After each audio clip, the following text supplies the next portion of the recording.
ده احلى خبر النهارده الكهرباء ده ولا ايه؟ هقول لك ايه هو، بس مبدئيا صلي على حبيبك النبي علشان انا وانت ناخد حسنات.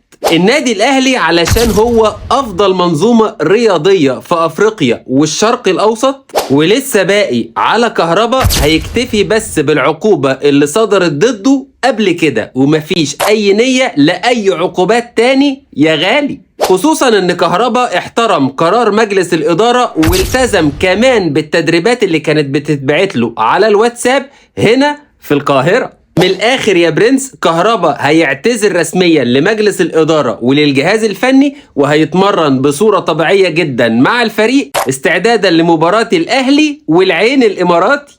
وخليك عارف ان كهرباء وصل له ميدالية السوبر، وهياخد مكافأة فوز كاس السوبر زيه زي اي لاعب في النادي الاهلي. مش قلتلك قبل كده الادارة فن؟